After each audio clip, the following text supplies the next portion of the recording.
Entonces hoy vamos a abrir la Biblia en el Nuevo Testamento, en la carta a los Hebreos, que es una carta muy interesante, de las más bonitas del Nuevo Testamento. La gente supone que la escribió el apóstol Pablo, pero en realidad no sabemos quién escribió esta carta. Nada más que ella era muy querida en la iglesia primitiva, era muy conocida. Carta a los Hebreos. Vamos a estar en el capítulo 9. Me avisan cuando están listos, por favor.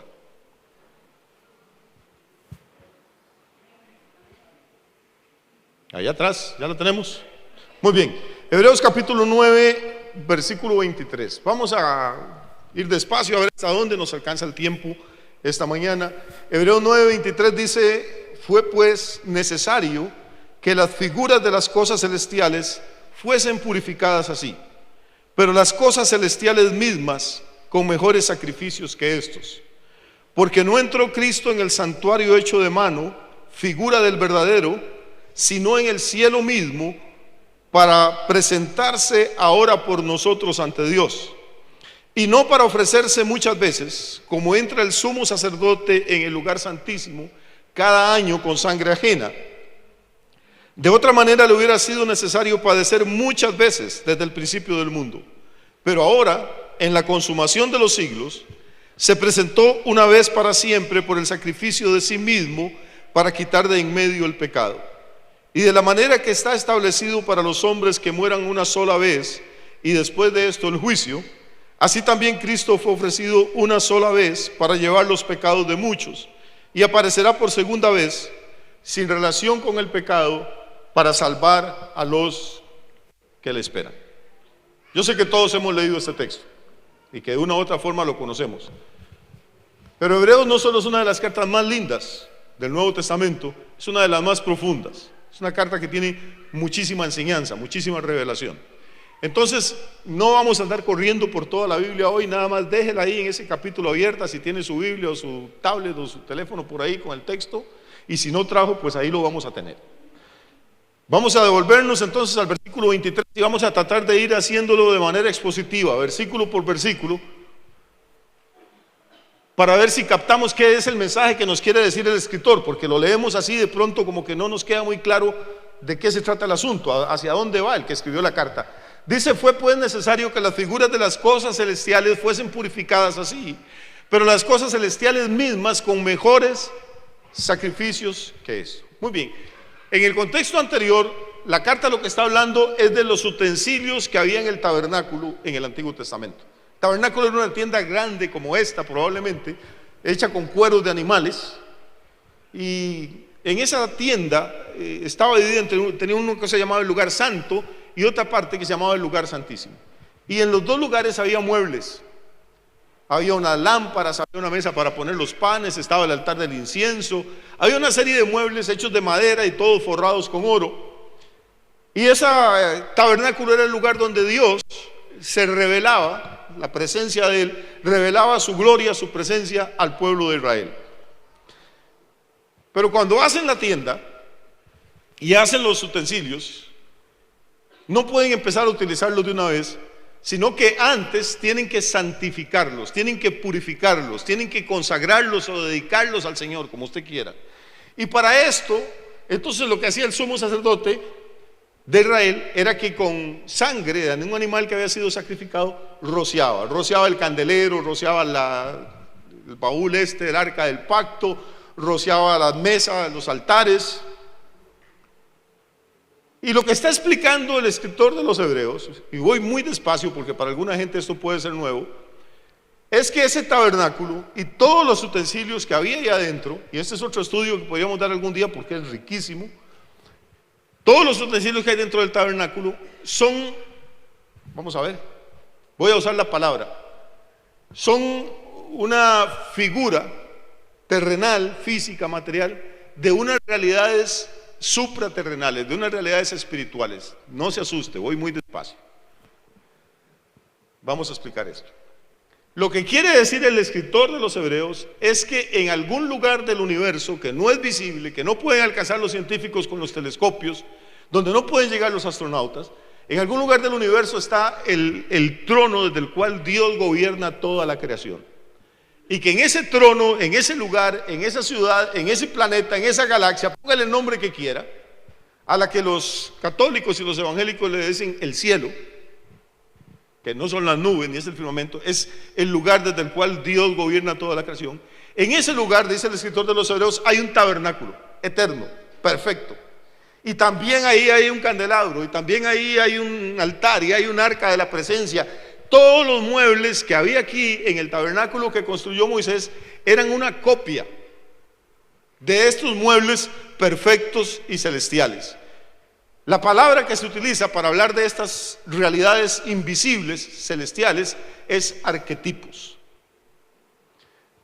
Entonces, lo que está diciendo el escritor de Hebreos es que lo que tenían los israelitas aquí era apenas una copia, una sombra de las verdaderas cosas perfectas, santas, eternas que existen en este otro reino. Y por eso cuando llegamos al versículo 23 dice: fue pues necesario que las figuras de las cosas celestiales fueran purificadas así. ¿Cuáles serían las figuras de las cosas celestiales?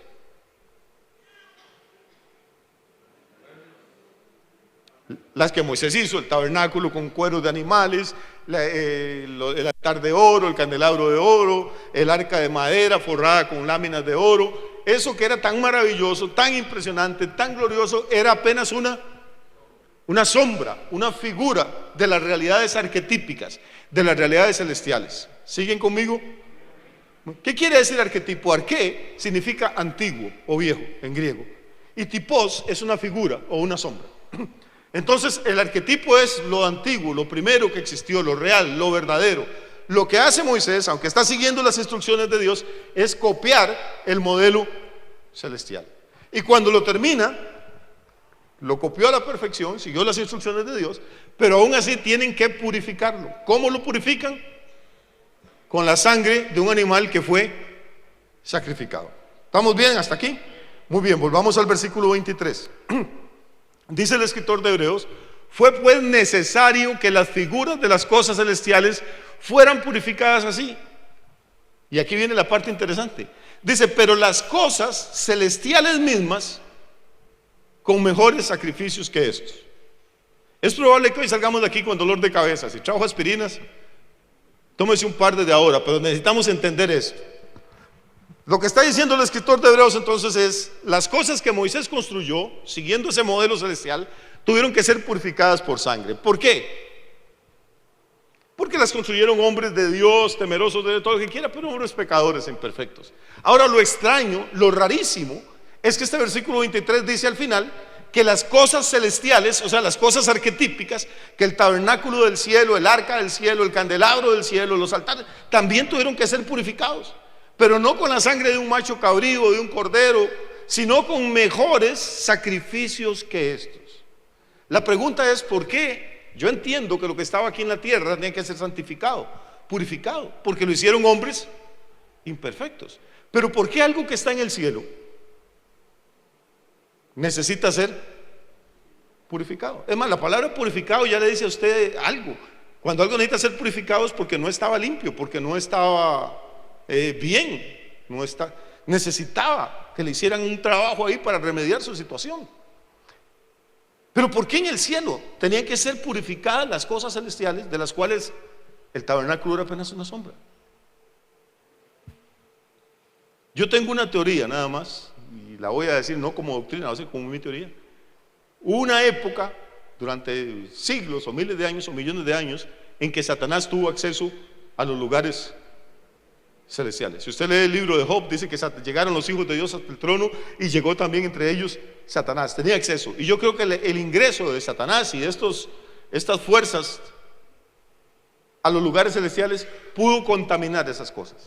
Entonces llega un momento en que Satanás es expulsado del tercer cielo, es expulsado y ya no tiene acceso, pero las cosas quedaron manchadas, contaminadas por la presencia de él. Entonces esas cosas celestiales tenían que ser purificadas, pero no se podían purificar como las terrenales, matando a una ovejita o a un corderito, sino que tenían que ser purificadas con un sacrificio mejor. Y en el versículo siguiente, Hebreos empieza a explicarnos cuál fue ese sacrificio mejor. ¿Siguen conmigo o ya los perdí? Verso 24 dice: porque no entró Cristo en el santuario hecho de mano. ¿Cuál era el santuario hecho de mano? Era el tabernáculo que hizo Moisés, la mano de Moisés, la mano de los artesanos, de las costureras, de los orfebres, de los que fundieron los metales. Todo lo que había en la tierra fue hecho por manos humanas. Pero Cristo no entró a ese tabernáculo. De hecho, cuando Cristo viene a este planeta, cuando muere y resucita, ya el tabernáculo tenía más de 1000 años de haber desaparecido. En lugar del tabernáculo habían construido el templo de Salomón. Entonces Jesús no vino para purificar ese tabernáculo terrestre hecho de manos, porque ya ni siquiera existía. Dice: porque no entró Cristo en el santuario hecho de mano, y explica, figura del verdadero, sino en el cielo mismo, para presentarse ahora por nosotros delante de Dios. Entonces Cristo viene, enseña, predica, sana enfermos, limpia leprosos, echa fuera demonios, da su vida en la cruz, lo sepultan, resucita al tercer día, se queda 40 días aquí en la tierra con sus discípulos, y después de 40 días asciende al cielo. ¿Qué hace cuando asciende al cielo? Dice: entró en el cielo mismo. ¿Para qué? Para presentarse ahora por nosotros ante Dios. Esto es espectacular, hermano. Esto es el corazón del evangelio. Jesús entró al cielo para limpiar, purificar el tabernáculo celestial, pero también para presentarse ahora ante Dios por nosotros mismos. Créame que esto es impresionante. Hay una historia en el Antiguo Testamento de un tipo muy sinvergüenza que llamaba Jacob, y que le hace una jugada. Bueno, le hacía jugadas a todo el mundo, pero le hace una jugada a su suegro y a su hermano y a toda la gente. Y después de muchos años, de más de 20 años, le toca volver a su tierra y encontrarse con su hermano. Y su hermano es un hombre poderoso, que tiene empleados, que tiene soldados. Y entonces Jacob, que era un astuto, lo que empieza a hacer es que coge por ahí 50 camellos, 200 vacas y un poco de empleados, y los manda delante de él. Y 2 días después coge otro poco y lo manda delante de él. Y le da instrucciones a sus empleados. Y le dicen: cuando se encuentren con los hombres de mi hermano, díganle que este es un pequeñito regalo que yo le mando. Él no le da la cara de una vez, porque sabe que puede desatar la ira de su hermano, sino que va suavizándolo. ¿Cómo lo va suavizando? Manda a alguien que vaya adelante, un predecesor, que vaya primero que él, que lleve alguna ofrenda, que lleve algún sacrificio. ¿Para qué? Para que cuando llegue el momento de ver a su hermano cara a cara, ya éste esté más pacificado. Más o menos esta es la idea que quiere transmitir Hebreos. Jesús entró al cielo antes que nosotros, para presentarse al Padre por nosotros. No con 4 vacas y con 2 camellos, sino que llevó su propia sangre. Y con esa sangre purificó los lugares y los objetos celestiales, y está ahorita a la diestra de Dios intercediendo por nosotros. ¿Qué significa interceder? Interceder significa que usted habla a favor de otra persona, que no pide nada para usted mismo, sino que está pidiendo a favor de alguien más.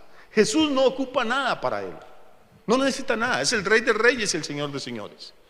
Si está pidiendo al Padre ahora, está pidiendo por nosotros. Tenemos un intercesor, tenemos un mediador. Este es uno de los puntos que la religión del mundo nunca ha podido entender. La gente se desespera para buscar mediadores.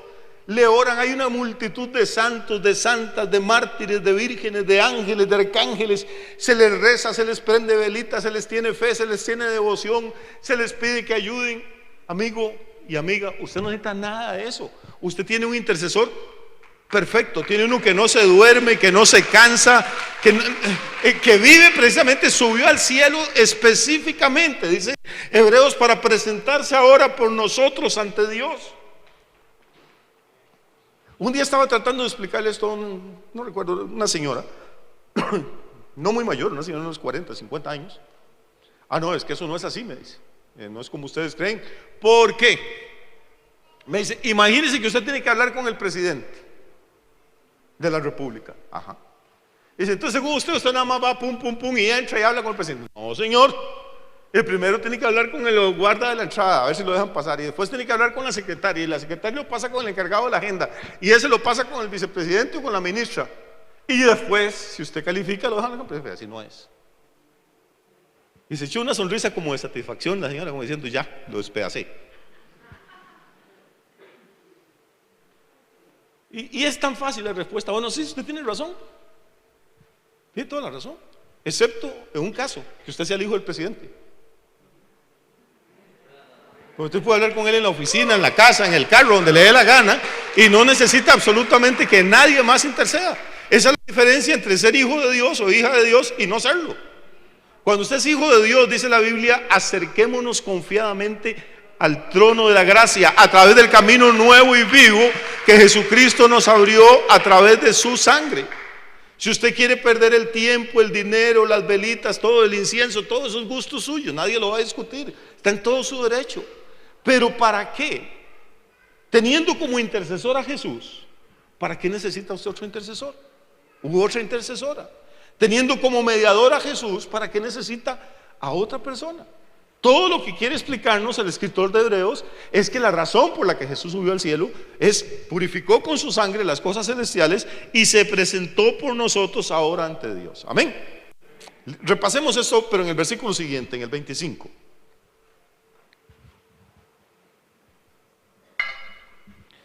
Ahora, llevemos la secuencia. Jesús entró entonces ¿a dónde? Al cielo mismo, ¿sí? Para hacer dos cosas. ¿Qué hizo? Purificó los lugares celestiales y se presentó ante el Padre por nosotros. Muy bien. Ahora vamos despacio porque esto tiene miga. Dice que Jesús no entró al cielo, dice, y no para ofrecerse muchas veces, como entra el sumo sacerdote en el lugar santísimo cada año con sangre ajena. El sumo sacerdote de Israel, o los sumos sacerdotes de Israel, porque a lo largo de los siglos hubo muchos, solo podían entrar al lugar santísimo una vez al año, el día del Yom Kippur, el día de la expiación. Y no podían entrar con las manos limpias, tenían que llevar la sangre de un animal recién sacrificado. Eso también era un símbolo de lo que tenía que ocurrir en el futuro. Lo que dice el escritor de Hebreos es que Cristo entró al santuario celestial una vez para siempre, no para entrar muchas veces. Jesús entró y no va a volver a salir sino hasta que venga por segunda vez a este planeta. No es que sale y cada año tiene que volver a entrar y volver a llevar sangre y decir, Padre, aquí traigo otro sacrificio porque ya la sangre aquella ya perdió poder. No para ofrecerse muchas veces, como entra el sumo sacerdote del lugar santísimo cada año con sangre ajena, sino, dice el versículo 24, porque si esto hubiera sido así, dice, de otra manera le hubiera sido necesario padecer muchas veces desde el principio del mundo. Por favor, vamos despacio, respiremos, hermano, porque aquí lo que hay es una argumentación lógica y a veces no estamos acostumbrados a pensar así, entonces tenemos que ir despacito. Lo que el escritor está presentando es un argumento de lógica. Dice, si Cristo entró al santuario y sale y tiene que volver a entrar cada año como el lugar, como hacía el sumo sacerdote en el tabernáculo, si eso fuera así, dice entonces Cristo hubiera tenido que padecer. O sea, cada año tendrían que haberlo crucificado. ¿Por qué? Porque el sacerdote entraba cada año al tabernáculo terrenal. Dice, de otra manera, hubiera sido necesario padecer muchas veces desde el principio del mundo. Pero ahora, dice el escritor de Hebreos, en la consumación de los siglos, porque en el pensamiento bíblico, hermano, ya los siglos están consumados. En el pensamiento bíblico, cuando Cristo viene, predica, muere, resucita y asciende al cielo, ese es el clímax de la historia. Ya no va a haber nada más emocionante que eso. Ya lo que estamos viviendo ahora es, vamos a ver, es como cuando el partido de fútbol llega al minuto 90 y el árbitro decide que va a dar un tiempo extra. Ahora uno sabe porque ponen en la pantalla, pero antes usted no sabía, el árbitro volvió a dar el reloj y podían ser 1 minuto, 5, 6, 7. Había que echar todos, los jugadores echaban todo en la cancha porque no sabían si al minuto siguiente sonaba el pito o si tenían 5 más para buscar el gol del empate. Bueno, cuando Cristo muere, resucita y asciende a la derecha del Padre, se cumple el minuto 90. Es la consumación de los tiempos. De aquí en adelante nadie sabe en qué momento el Señor va a sonar el pito. Y no hay ninguna pantalla ahí que diga, quedan 19 años, quedan 18, quedan 17, no hay nada. Usted tiene que hacer lo mejor que pueda y esforzarse por servirle a Dios y hacer lo que pueda por el reino de Dios ahora, porque estamos viviendo tiempo de descuento. Punto. Por eso el escritor nos está hablando de que ahora es la consumación de los siglos. Dice, pero ahora en la consumación de los siglos se presentó. Si tiene bolígrafo y tiene Biblia ahí, por eso es que a mí me gustan las cosas de papel y tinta. Ya yo estoy muy viejo para las computadoras y toda esta vaina. Me gusta el olor a los libros, me gusta subrayar las hojas, me gusta. Hay gente que le da miedo rayar la Biblia. Yo no sé por qué, seguro creen que van a cometer una herejía. Yo sospecho de las Biblias nuevas. Me encantan las Biblias arrugadas, rayadas, con hojas de papel, con stickers, que se ve que las han utilizado. Hay gente que para no maltratarla no la abre. Es como esas señoras de ahora moderna que quieren tanto al marido que para no maltratarlo usan el de la vecina. No hay nada como leer una Biblia y estudiarla bien. Si tienen con qué, marque ahí por favor, porque vamos a hacer un ejercicio esta mañana.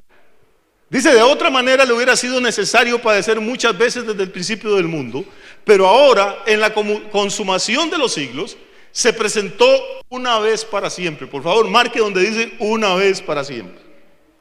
Marque esas 4 palabritas. Entonces dice: ahora en la consumación de los siglos Cristo se presentó, ¿cada cuánto? Una vez para siempre. ¿Con qué animalito sacrificó para presentarse? Porque el sumo sacerdote tenía que sacrificar uno. Dice: por el sacrificio de sí mismo, para quitar de en medio el pecado. Verso 27. Y de la manera que está establecido para los hombres, que mueran una sola vez, y después de esto el juicio. Y si quiere marca donde dice una sola vez. De la manera que está establecido para los hombres que mueran una sola vez, y después de esto el juicio, así también Cristo fue ofrecido una sola vez para llevar los pecados de muchos, y aparecerá por segunda vez en relación con el pecado para salvar a los que le esperan. Vamos a ver, entonces Hebreos 9:27 dice que está establecido, es una ley de la naturaleza, es una ley espiritual, es una ley universal. Está establecido para los hombres que mueran una sola vez. Solo este versículo echa por tierra todas las doctrinas del hinduismo, del budismo, de la nueva era, de la reencarnación. Es una mentira del diablo que usted se va a morir y que resucita después en el vientre de otra mujer. Reencarna en el vientre de otra mujer y vive otra vida para purgar los pecados que ha cometido en esta y sus errores. Los hindúes creen que una persona puede reencarnar 1000, 2000, 10,000 veces, no se sabe cuándo, hasta que alcanza un estado de perfección en el que ya purgó todos sus pecados y no necesita volver más a este planeta, y entonces entra a un estado que se llama el nirvana, donde ya usted rompió el ciclo de las reencarnaciones. Y hay millones de personas en la India, en Nepal, en todos estos países, en Bután, en Estados Unidos hay millones, en Costa Rica los hay, que creen esa doctrina. Es muy lindísimo. Usted puede vivir como le da la gana aquí, de por sí va a tener 10,000, 20,000 vidas más para corregir todos los errores que cometa. Fantástico. Lástima que no sea cierto. Porque lo que dice la Biblia es que está establecido, que es una ley, es una norma. La gente muere una sola vez, y después de esto no dice que la reencarnación, dice: y después de esto lo que viene es el juicio. Y de esa manera, así como está establecido para usted y para mí que muramos una vez y que después tengamos que enfrentarnos con el juez de vivos y de muertos, dice: de la misma manera Cristo fue ofrecido, ¿cuántas veces? Subraya ahí por favor, una sola vez para llevar los pecados de muchos, y aparecerá por segunda vez en relación con el pecado para salvar a los que le esperan. ¿Por qué dice que Cristo murió para limpiar los pecados de muchos y no de todos? Porque Cristo murió por todos, pero no todos se van a salvar. Murió por todos, pero usted tiene que aceptar el sacrificio de Él. Y muchos dicen: yo no creo en eso, yo lo rechazo, yo tengo mi religión, yo tengo mi filosofía, tengo mi sistema de vida, yo soy una excelente persona, yo no necesito esa vaina, a mí no me gustan las iglesias. Diga todo lo que quiera, está en su derecho, Dios respeta su derecho. Pero el deseo de Dios es que todos sean salvos, que nadie se pierda. Y la prueba de que Dios desea eso es que envió a Jesucristo a morir por todos. Lastimosamente no todos quieren recibirlo, entonces pues Dios no los va a forzar tampoco. Muy bien, ustedes saben que el Nuevo Testamento, la Biblia, no fue dividida en capítulos ni versículos, sino que ahí llegamos en este versículo 28 y luego sigue el capítulo 10, versículo 1. Pero en realidad esto es una carta. Cuando usted le escribe a su esposa, a su novio, o cuando escribía, usted no pone: mi amor, ahora pasamos al capítulo 3. Uno escribe de corrido. Esto se divide en capítulos y en versículos para que sea más fácil de estudiar y de memorizar. Entonces Hebreos 10:1 es simplemente la continuación de Hebreos 9 que venimos leyendo. ¿Qué dice Hebreos 10:1? Dice, porque la ley, voy muy rápido, está claro esto. Dice, porque la ley, teniendo la sombra de los bienes venideros, recuerda que hemos hablado de la sombra, de que las cosas que tenía la ley, el tabernáculo y todo, era apenas una sombra de las realidades celestiales. La ley, teniendo la sombra de los bienes venideros y no la imagen misma de las cosas, nunca puede. Oiga, ¿la ley qué? La ley nunca puede, por los mismos sacrificios que se ofrecen continuamente cada año, hacer perfectos a los que se acercan. Entonces aquí hay otra doctrina. Cada una de estas doctrinas podemos durar semanas tratando de enseñarla, porque esto es muy profundo, pero no tenemos tiempo. Pero aquí el escritor de Hebreos está escribiéndole a los hebreos, o sea, judíos, israelitas, les está diciendo que la ley en la que ellos han creído, en la que fueron criados, nunca puede hacer perfectos a los que se acercan o tratan de acercarse a Dios por medio de ella. Versículo 2.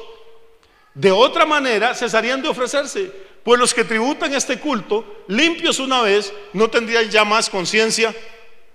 Vamos a ver, ¿qué es lo que pasa con la religión, hermano? La religión es una repetición de ritos y de ceremonias para limpiarnos de los pecados.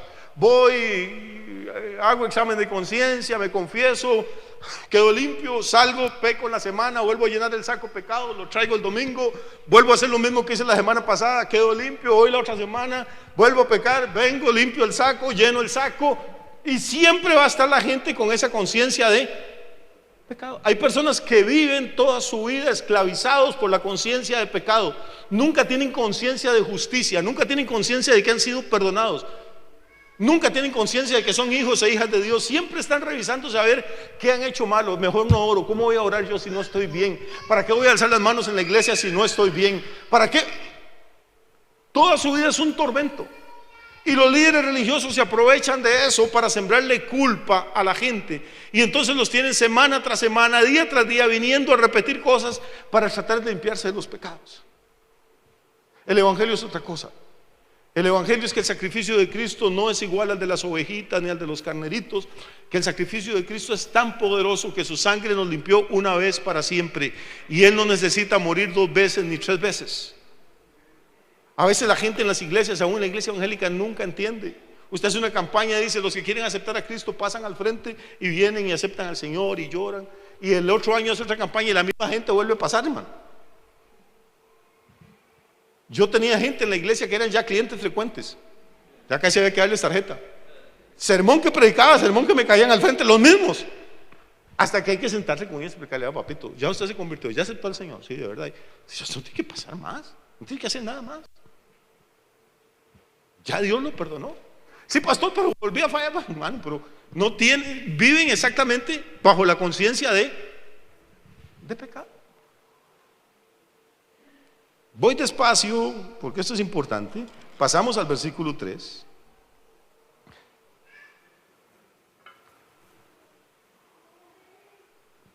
Pero no en Santiago, sino en Hebreos 10. Dice, pero en estos sacrificios, en los de la ley, cada año se ¿qué? Se hace memoria de los pecados. ¿Qué se hace? Muy bien. ¿Qué hacen los evangélicos cuando van a los famosos retiros y, ¿cómo le dicen eso? Betelo, no sé cómo le dicen ahora. Peniel. Los retiros, ay, fui a un Peniel, yo vengo, pero es transformado. Le dura como 6 meses la transformación y tiene que ir a otro. Entonces lo sientan en un campamento toda la noche y hacen una fogata y le dan un cuaderno con un lapicero y le dicen, ahora si empieza a acordarse de todos los pecados que está cometido y escríbale, ay papá. Y usted los vea. Y ore para que el Espíritu Santo le ilumine los pecados que usted tiene ahí sin confesar. Y la gente llora cuando se acuerda de las bestialidades que han hecho y que han dicho y que han pensado y escriben. Y aquí, hermano, aquellos son rollos. Yo digo que yo nunca voy a ir a una cosa de esas porque arruino a los organizadores. Imagínense qué cantidad de libros que tienen que darme. Y usted acordándose y eche para atrás y acuérdese. Hermano, déjeme explicarle, eso no tiene nada que ver con el evangelio. Eso es o psicología barata o es brujería. No tiene que ver nada con el evangelio. Tiene que ver con la ley, es la ley, son los sistemas caducos y obsoletos donde lo obligan a usted a hacer memoria de los pecados. Y así que tiene la lista llena, entonces le dicen dos cosas: o la echa al fuego y ahí se desaparecen todos los pecados, eso es brujería. O agarra las hojas y las clava, hacen una cruz de madera grande ahí y la clavan las hojas ahí. Y si ahora sí ya sus pecados quedaron clavados. Es que hay que ser imbécil. Y la gente baja llorando y pagan por ir a esas vainas. Pues hermano, usted no ha leído el Nuevo Testamento que dice que Cristo tomó hace 2000 años el acta de los decretos que nos era contraria y la llevó sobre su carne y la clavó ahí mismo en la cruz, de tal manera que ya usted no tiene que hacer más memoria de los pecados, porque Dios dice: nunca más me acordaré de sus pecados ni de sus rebeliones. Y si Dios no se acuerda, ¿quién es el pastor o quién es usted o su esposo o su esposa para estarle echando en cara todo el tiempo lo mismo? Hay personas que nunca logran superar esta etapa, hermano. La etapa de la culpa, la etapa de la confesión, la etapa del arrepiento, la etapa del lloro. Nunca tienen conciencia de perdón, nunca tienen conciencia de justicia, nunca tienen conciencia de hijos o de hijas de Dios. Este es el problema de vivir bajo un sistema religioso. Este es el problema de vivir bajo las leyes. La ley nunca puede, dice Hebreos, por los mismos sacrificios que se ofrecen cada año, hacer perfectos a los que se acercan. De otra manera, no necesitarían estarlo repitiendo. Pero en estos sacrificios cada año se hace memoria de los pecados. Oiga, qué terrible. Porque la sangre de los toros y de los machos cabríos no puede quitar los pecados. Por lo cual, entrando en el mundo, dice: sacrificio y ofrenda no quisiste, mas me preparaste cuerpo. Voy despacio, hermano. El escritor de Hebreos está citando el Antiguo Testamento, y estas son probablemente las últimas palabras que dijo el Señor Jesús en el cielo antes de venir a encarnarse en el vientre de María. Se volvió al Padre y le dijo: Padre, sacrificio y ofrenda no quisiste. Todos los miles de ovejas, de vacas, de bueyes, de toros que han degollado los israelitas durante siglos no sirvieron para nada, nunca agradaron a Dios. Padre, tú no quisiste sacrificio y ofrenda, sino que me preparaste un cuerpo. El que está hablando aquí es el Verbo, es la segunda persona de la Trinidad. Todavía no tiene un cuerpo, pero le está preparando un cuerpo en el vientre de María. Y ese cuerpo va a ser el verdadero sacrificio, ese cuerpo va a ser el verdadero holocausto, ese cuerpo va a ser el que sí va a poder librarnos para siempre de la maldición del pecado y la condenación y la muerte. No un toro, no una oveja, no una vaca. Sacrificio y ofrenda no quisiste, mas me preparaste cuerpo. Y entonces yo dije, dice el versículo 7: he aquí que vengo, oh Dios, para hacer tu voluntad, como en el rollo del libro está escrito de mí. Lo que voy a decir ahora tal vez no lo van a captar todos, pero no importa. Algún día después de que yo me muera, usted se va a dar cuenta que tenía razón. Yo estoy cansado de la cantilena esta religiosa de que Cristo vino al mundo para salvar a los pecadores, de que vino al mundo para sanar a los enfermos, de que vino al mundo para hacer ricos a los pobres, de que vino al mundo para hacer guapos a los feos. Jesús vino a este mundo solo a hacer una cosa, punto: la voluntad del Padre. Nos salvó a los pecadores porque era la voluntad del Padre salvarnos. Pero Jesús no vino a curarme el dolor de cabeza, vino a hacer la voluntad del Padre. Eso es lo que está diciendo aquí: sacrificio y ofrenda no quisiste, mas me preparaste cuerpo. ¿Sí? Por lo cual he aquí, vengo a hacer tu voluntad, como en el rollo del libro está escrito de mí. La última noche que Jesús pasa en esta tierra, en el huerto de Getsemaní, está orando, está angustiado. Y está orando con tanta pasión, con tanta angustia, con tanta fuerza, que sus vasos capilares se rompen y dice que le sale un sudor como de sangre. Porque sabe que dentro de pocas horas lo van a desnudar, a azotar, a clavar a un madero, y nadie en su sano juicio quiere eso. Y entonces Jesús, desesperado, le dice: Padre, si es posible, aparta de mí este cáliz. ¿Cuál era el cáliz? No era que había un ángel ahí con una copa. El cáliz es la cruz, la vergüenza, el dolor, la muerte, la humillación que vienen. Si es posible, apártalo. Pero Dios, que no se haga mi voluntad, sino la tuya.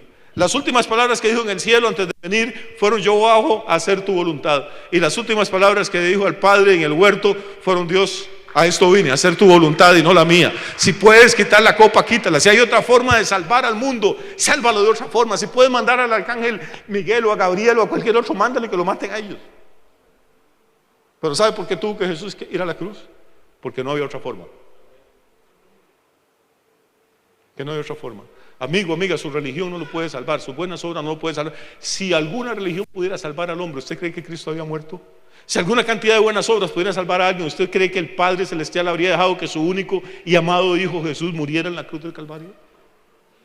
Jesús pidió que le apartaran eso si había posibilidades y no hubo. Y entonces él dijo: está bien, Dios, a eso vine a hacer tu voluntad. Diciendo primero, estoy en el versículo 8, ya vamos avanzando: sacrificio y ofrenda y holocausto y expiaciones por el pecado no quisiste, ni te agradaron, las cuales cosas se ofrecen según la ley. Y diciendo luego aquí que vengo, Dios, para hacer tu voluntad, quítalo primero. ¿Qué es lo primero? Sacrificios, holocaustos, ofrendas y expiaciones. Quítalo primero para establecer esto último. ¿Qué sería esto último? El sacrificio perfecto de Cristo en la cruz del Calvario. Las dos cosas no pueden coexistir. Las dos cosas, los dos sistemas no pueden funcionar al mismo tiempo. Usted o es salvo por la sangre de Cristo o es salvo por todas las actividades religiosas que hace. No pueden funcionar. Si Cristo ya murió, entonces la petición es: quítalo, ¿qué?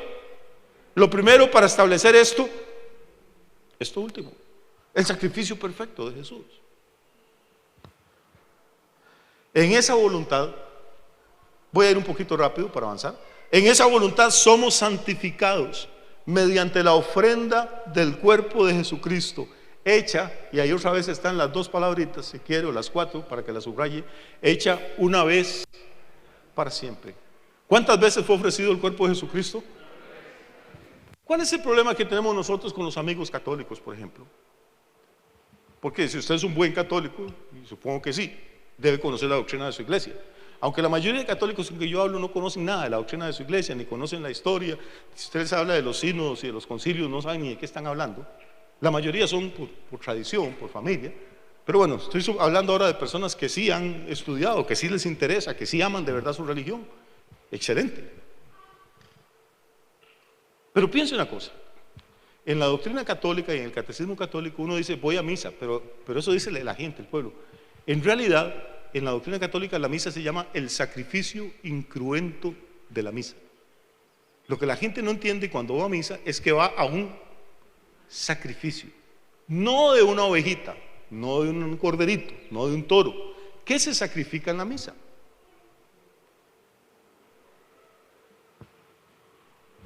¿Sabe qué se sacrifica? El cuerpo de Jesús. ¿Y dónde está ese cuerpo de Jesús? Según la doctrina católica, hay una doctrina del catolicismo que es clave, se llama la transubstanciación, que es la transformación de la substancia. Según la doctrina católica, una hostia sin consagrar es harina y agua, pero cuando el sacerdote en el ofertorio la levanta, la ofrece, pues llama el ofertorio, está ofreciendo la harina y agua, pasan por un fenómeno espiritual, dice la doctrina católica, y se transforman, dejan de ser harina y agua y se convierten en carne y sangre de Jesús. Y entonces lo que se está ofreciendo es el cuerpo de Jesús. Y cuando el sacerdote le da la hostia a los fieles, normalmente las palabras que dice: cuerpo de Cristo, cuerpo de Cristo, cuerpo de Cristo. No dice hostia, no dice harina, no dice agua, le dice cuerpo de Cristo. Y el poder del sacerdote radica en que un muchacho que jugaba bolinchas, que jugaba fútbol, que estudia, que se va para el seminario, que se gradúa en el seminario, ahí va ascendiendo, y después de 5, 6 o 7 años de estudio llega a ser sacerdote, y eso le da la capacidad mágica de convertir el agua y la harina en la carne y la sangre de Cristo. Imagínense. Y la gente cree esto. ¿Pero qué dice Hebreos? Dice que en esa voluntad somos santificados mediante la ofrenda del cuerpo de Cristo, hecha cada domingo. ¿Cuántas misas cree usted que se celebran en este planeta todas las semanas? Desde el África, el Asia, América, Europa. Miles y miles. Entonces, según esta doctrina, Cristo está siendo ofrecido su cuerpo y sacrificado miles de veces por semana. ¿Qué hago yo? ¿Creo eso o creo lo que dice la Biblia? Porque la Biblia dice que el cuerpo de Cristo fue ofrecido una vez para siempre. Y le he pedido que subraye, porque no es en una ocasión que dice una vez para siempre, sino no sé en cuántas hemos leído. Y seguimos, verso 11.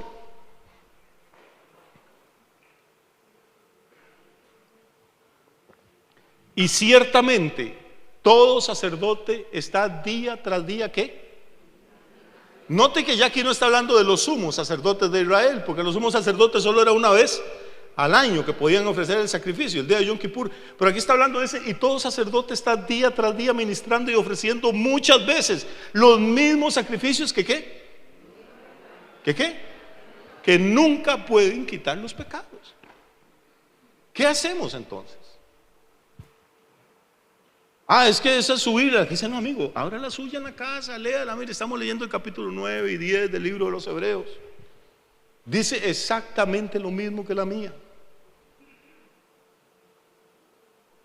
Haga el esfuerzo, no le va a tomar más de 10, 15 minutos leer esos 2 capítulos en su casita, con calma, con un lápiz. Pídale al Señor sabiduría y va a ver que no va a tener problema para entenderlo. Ciertamente, dice el versículo 11, todo sacerdote está día tras día ministrando y ofreciendo los mismos sacrificios que nunca pueden quitar los pecados. Pero Hebreos 10:12 dice, pero Cristo, habiendo ofrecido, ¿será que yo me imagino esto? O dice ahí otra vez, una vez.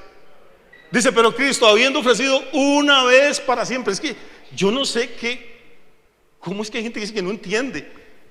Es que como que el Espíritu Santo agarra esto y hasta que cansa, hasta que machaca. Es una, y en otra ocasión dice lo mismo. Cristo, habiendo ofrecido una vez para siempre un solo sacrificio por los pecados, se ha sentado a la diestra de Dios.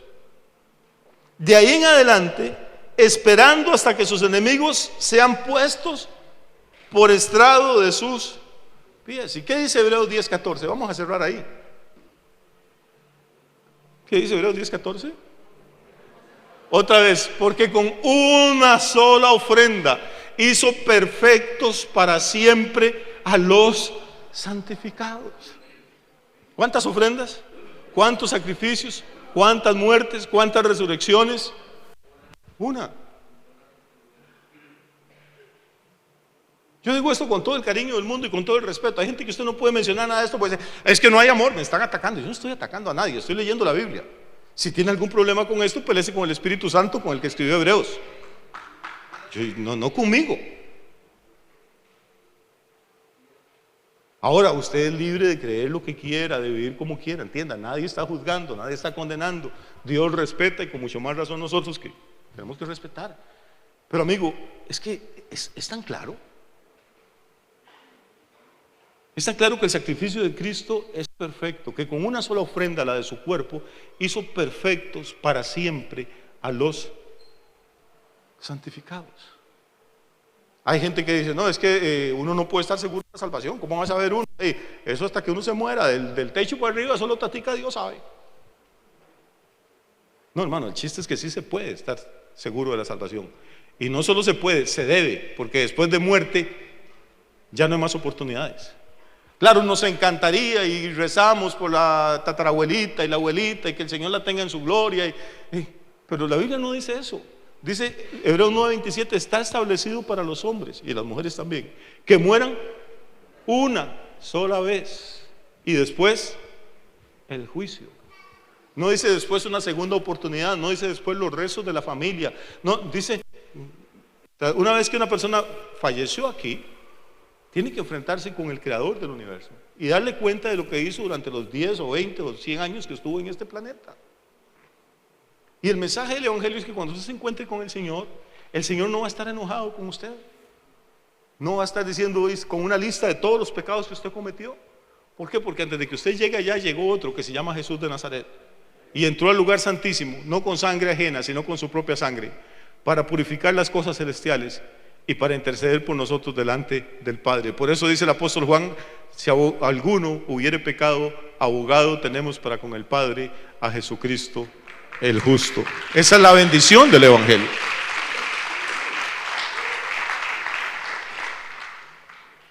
Yo en esta ocasión quiero animarlas, de verdad, con todo el respeto del mundo, con todo el cariño del mundo. Porque no hace la prueba. Hemos probado con tantas cosas en la vida y algunas no nos ha ido muy bien, más bien nos metieron en problemas. Pero yo no conozco a nadie que haya probado a recibir a Jesús como su Salvador, que después diga, me arrepiento de haberlo hecho. Hay gente que se va de las iglesias, sí, pero no conozco a nadie que se vaya porque diga, Jesús me hizo algo malo. Se van enojados con el pastor, se van porque un hermano les hizo alguna cosa fea, porque somos humanos. Pero no conozco a nadie que esté peleado con Jesús. Es tan sencillo, nada más decirle: Señor Jesús, yo he oído tu palabra, yo creo que tú moriste por mis pecados, que tú eras perfecto y santo, no tenías por qué morir, pero que moriste en mi lugar. Yo creo que la ley, los sacrificios humanos, las religiones no me pueden salvar, que si me hubieran podido salvar el Padre no te había enviado a ti. Pero Señor, tú tomaste cuerpo en el vientre de la Virgen María para que ese cuerpo fuera azotado, escarnecido, clavado en una cruz, resucitar al tercer día y pudiera subir delante del Padre y hablar a mi favor. Yo creo que tú estás hablando ahora una palabra de vida, de salvación, de bendición a mi favor delante del Padre. Y yo te recibo como mi Señor, te recibo como mi Salvador. Eso es lo que uno necesita. Hágalo y después me cuenta cómo le fue. Porque el Señor dice que yo estoy a la puerta y llamo. Si alguno oye mi voz y me abre la puerta, yo entraré a él y cenaré con él y él conmigo. El Señor dice: clama a mí y yo te responderé y te enseñaré cosas grandes y ocultas que tú no conoces. No desperdicie el resto de su vida. Lo mejor, su mejor decisión para usted, para su familia, para su negocio, es invitar al Señor Jesús que entre a la escena, que entre al cuadro. Vamos a ponernos de pie.